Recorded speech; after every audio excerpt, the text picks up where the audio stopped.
பரிசுத்த நாமத்துக்கு மகிமை உண்டாதாக. இந்த ஏப்ரல் மாதம் கர்த்தர் நம்ம இடத்துல பேசக்கூடிய வார்த்தைகளை வச்சு தான் நம்ம இன்றைக்கி தியானிக்க போகிறோம். கர்த்தர் நம்மகிட்ட பேசுகிறத நம்ம காது கொடுத்து கொஞ்சம் கேட்கலாம். சரியா?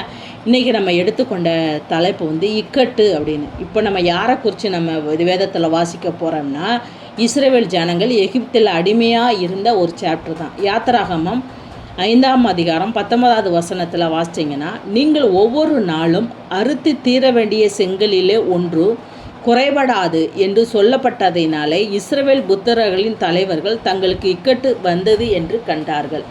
அப்போது நீ அறுக்கக்கூடிய செங்கல்ல குறை வரக்கூடாது, ஆனால் நான் உனக்கு வைக்கோல் கொடுக்க மாட்டேன். இதைத்தான் சொல்கிறேன். அதுக்கு மேலே உள்ள வசனங்கள்லாம் வாசிக்கும்போது அவங்க வைக்கோலை கொடுத்து செங்கலை அறுத்தாங்க. இப்போது வைக்கோல் இல்லாமல் நீ 1000 அறுத்தனா நீ 1000ஐயும் நீ அறுத்து தீர வேண்டும் அப்படிங்கிற ஒரு நிலைக்கு, ஒரு இக்கட்டான நிலைக்கு தள்ளப்பட்டிருக்காங்க. இக்கட்டு அப்படின்னு நம்ம பார்க்கும்போது எதையுமே யோசிக்க முடியாத ஒரு நிலை, செயல்பட முடியாத ஒரு நிலை.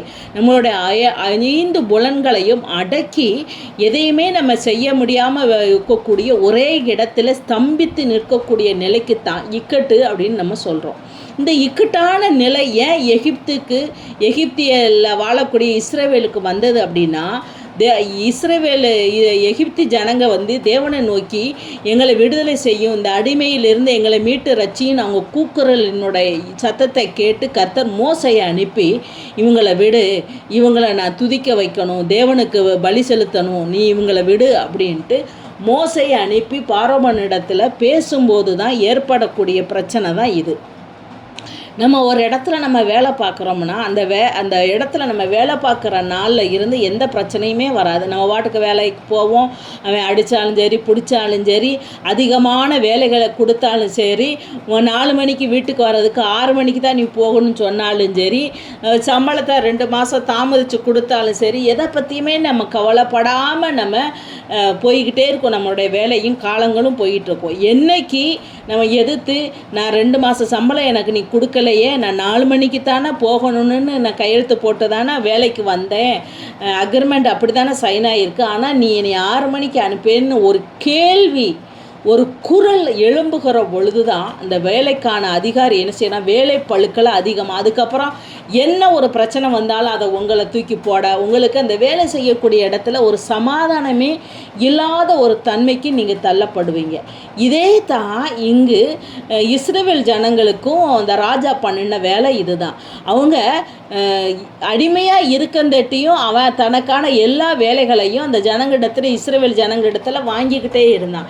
என்னைக்கு நாங்கள் ஆராதிக்க போனோம், எங்களுக்கு ஒரு 3 நாளை கொடு, நாங்கள் போய் ஆராதிச்சுட்டு நாங்கள் வாரோன்னு என்னைக்கு இந்த ஜனங்க பேச ஆரம்பித்தாங்க, எதிர்த்து குரல் கொடுக்க ஆரம்பித்தாங்களோ, அன்றாட நிகழ்வுகளை மாற்றி வைக்கோலை கொடுக்க விடாதபடி நீ போய் வைக்கோலை தேடி கண்டுபிடிச்சி எடுத்துகிட்டு நீ செங்கலாறு அப்படின்னு சொல்லியிருக்காங்க. அப்போ 1000 செங்கல் அறுக்கக்கூடிய இடத்துல தேடி போய் நம்ம வைக்கோலை எடுத்துகிட்டு நம்ம அறுக்கும்போது 500 மாறுது. அப்போது வேலைக்கான பழுக்கள் மாறுகிறது, அதிகரிக்கிறது.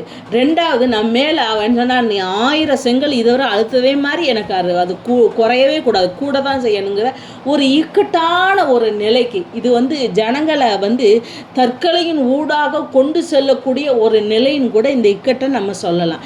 இப்படிப்பட்ட ஒரு நிலையில் இருக்கிற ஜனங்களை தான் கர்த்தர் மோசையை அனுப்பி அவர்களை மீட்டு கானானுக்குள் கொண்டு அவங்க வாழ்க்கையை தரத்தை உயர்த்துகிறார். நம்முடைய வாழ்க்கையில் இதே போல தான் இந்த மாதத்தில் யாரெல்லாம் இக்கட்டான நிலைகளில் நீங்கள் இருக்கிறீங்களோ, அந்த இக்கட்டான நிலைகளிலே இருந்து உங்களை மீட்டு ரட்சித்து கர்த்தர் புதிய கானானை, புதிய ஆசீர்வாதத்தை அவர் தர விரும்புகிறார்.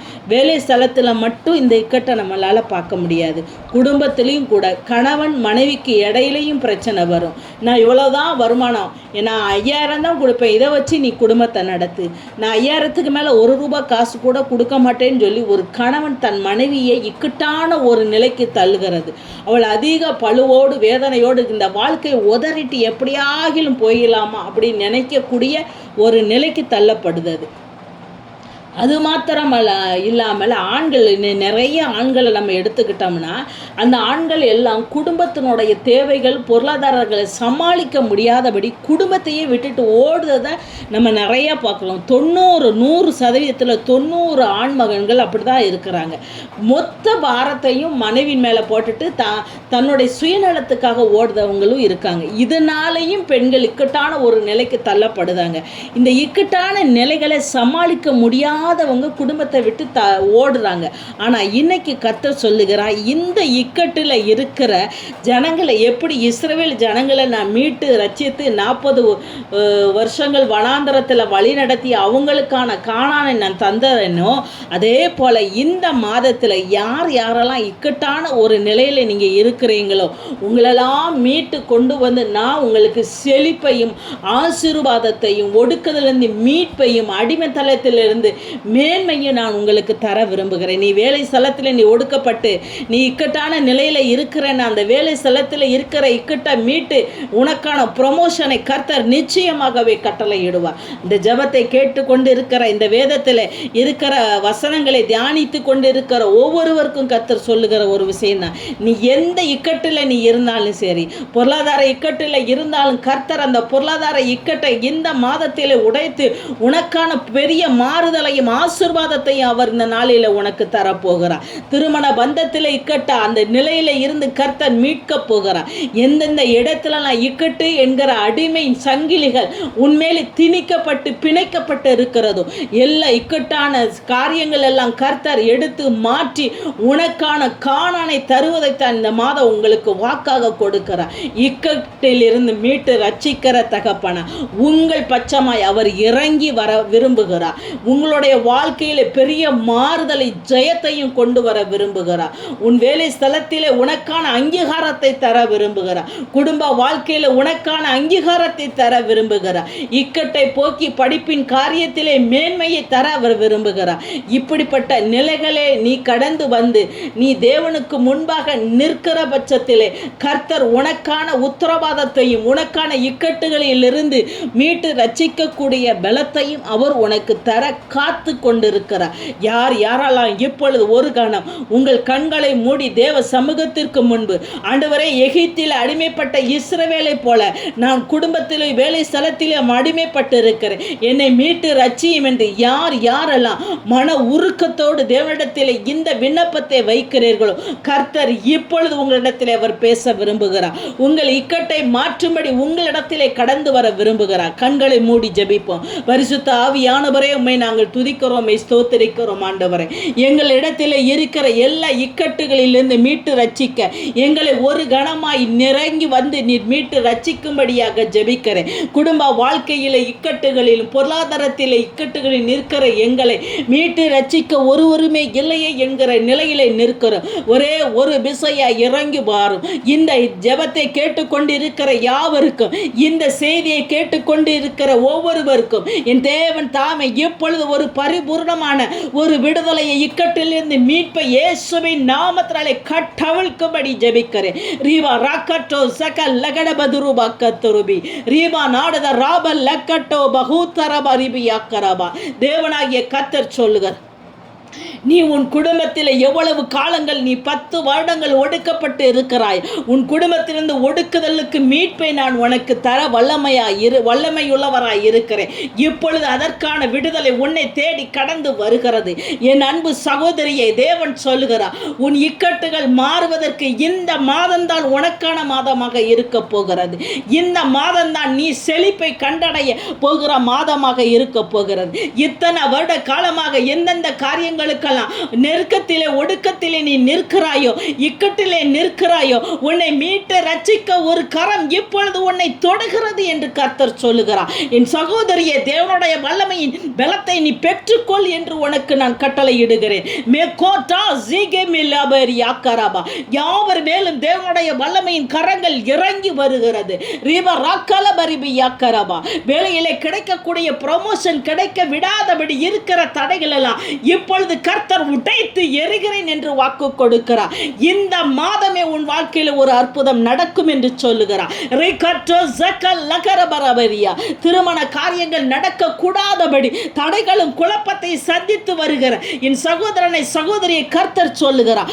உன் வாழ்க்கையிலே திருமணத்துக்கு ஏற்ற ஒரு மணவாளனை தேடிக்கொண்டிருக்கிற உனக்கு மணவாளன் மணவாட்டியை தேடிக்கொண்டிருக்கிற உனக்கு ஒரு மணவாட்டியின் கர்த்தர் இந்த மாதமே உனக்கு தந்து ஆசீர்வாதத்தை காண பண்ண போகிறார். கடன் பிரச்சனைகளில் போராட்டத்தில் இக்கட்டுகளில் இருக்கிற என் சகோதர சகோதரிகளிலே உன்னை கர்த்தர் சொல்லுகிறார். உன் பிசினஸிலே நீ பட்ட நஷ்டங்கள் எல்லாவற்றிற்கும் கர்த்தர் உனக்கு ஒரு வாசல்களை திறக்கிறார்.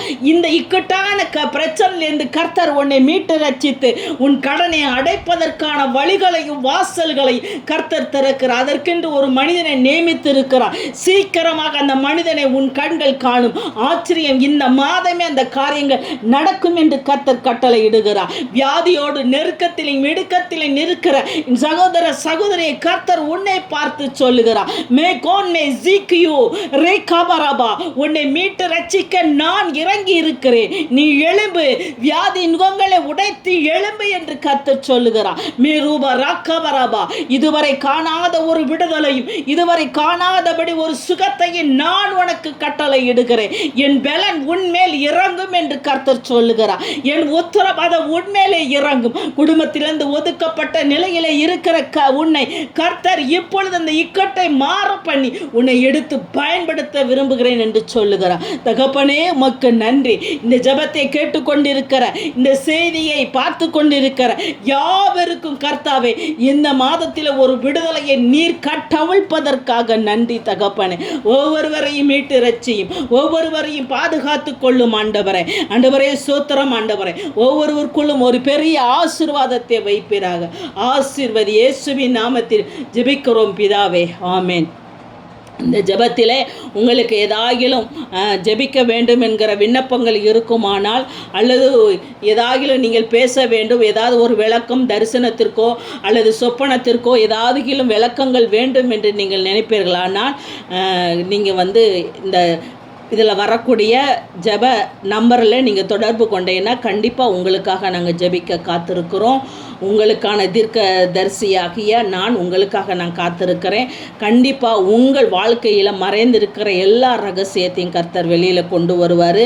எல்லா தடைகளையும் குழப்பங்களையும் வெளியில் கொண்டு வந்து உங்களை இந்த மாதத்திலே பரிபூர்ணமாய் அவர் உங்களை விடுவிப்பார். எதை கண்டு நீங்கள் பயப்படாதீங்க. கர்த்தர் உங்களோடு கூட இருக்கிறார். ஆமென்.